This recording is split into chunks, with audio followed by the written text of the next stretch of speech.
What do you do if you suddenly find yourself in that scary 8 by 10 interrogation room that the police so affectionately call the interview room? First, let me say this. I am not an attorney, nor do I play one on YouTube or TV, and this video or any of my videos should not be considered as legal advice. I am also here to tell you there is no way to win an interrogation. In fact, the only potential win scenario would be to avoid participating in the interrogation altogether. Most people think that they can win or beat an interrogation and that the end result will be that the police will never charge them with any crimes or arrest them. A big secret, often not discussed, is that you, hoping you can beat the interrogation, is what the police are really counting on. They want you to think that you can talk your way out of it, convince them that you did nothing wrong, and then they will just let you go home. These misguided thoughts are what often lead people to do the one thing they should not be doing, and that is talking to the police in the first place. The bottom line is that if you find yourself in an interrogation room, it is most likely because the police have already found something that gives them reason to believe you did something wrong. As well, in most cases, they most likely already have probable cause to detain or arrest you. Here is another big secret most people never think about.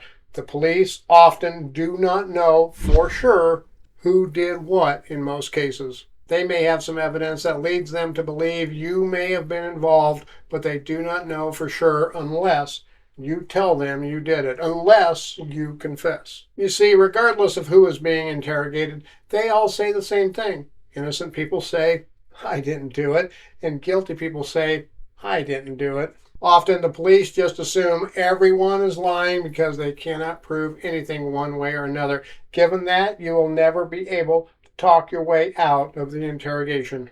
This video is sponsored by OREP Insurance and Working PI Magazine. OREP is a leading provider of private investigator liability insurance.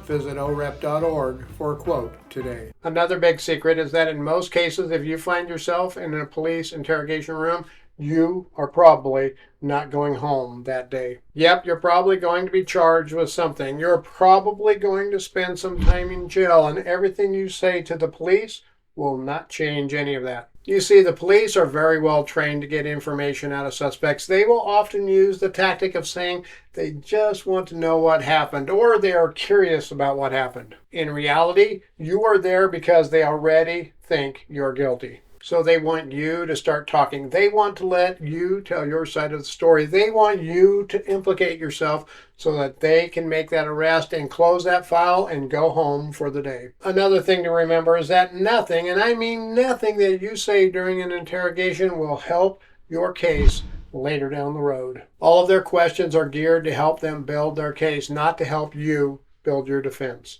Here is something else to consider. Let's say you're guilty, and let's say you plan to plead guilty. Well, nothing you say during that interrogation will help you through the sentencing process. The police are going to say things like, "Let's just cut to the chase. We know you did it." Confessing now and telling us what really happened will make everything better down the road. However, once you have confessed, they will use everything you say to help the DA get the best sentence for you that they can. And that best sentence isn't the best sentence for you. It is the best sentence for them.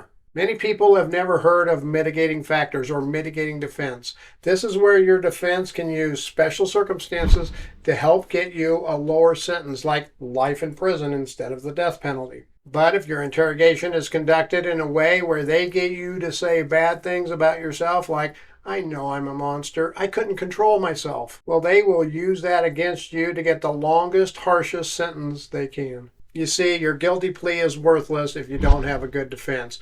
This is huge when it comes to your attorney being able to bargain a plea deal.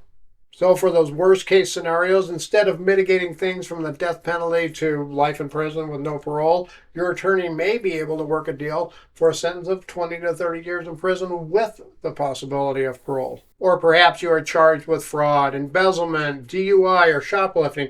Your attorney may be able to get you a deal that gives you probation instead of jail time. But there is no room for negotiating those things during the interrogation process. The police cannot, in any case, negotiate those things. They are not the ones who prosecute the case. But the police will say things like, I will put in a good word for you. I will let the DA know how honest and cooperative you were. But I can guarantee you that this will not likely happen, nor will it ever be in one of the police reports. The best thing you can do during an interrogation is not to say anything. Don't answer their questions.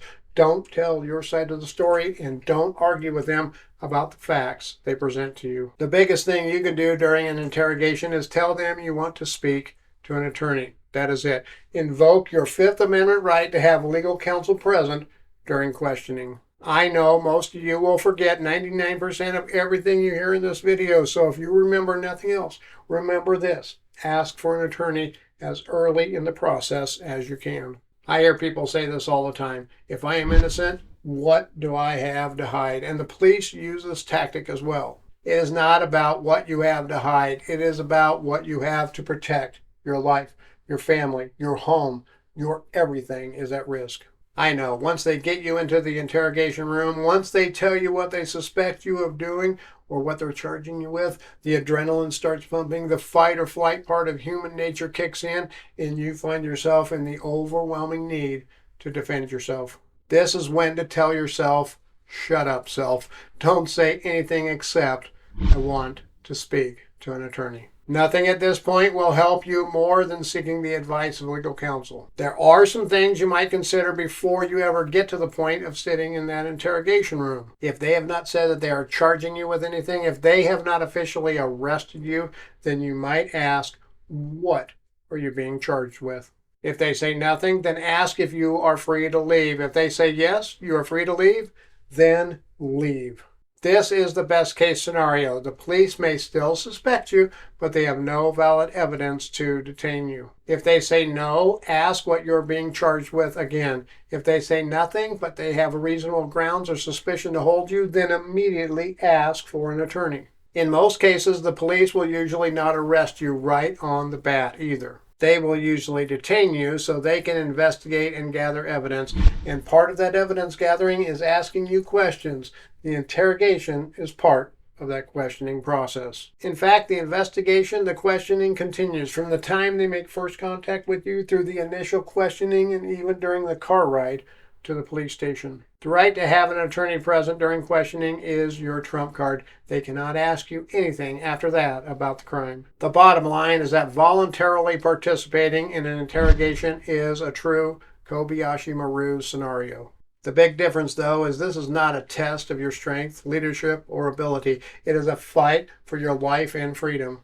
An interrogation is a no-win scenario for you. However, if you participate at any level, it is a big win for the police and the prosecution. Remember, anything and everything you say can and will be held against you.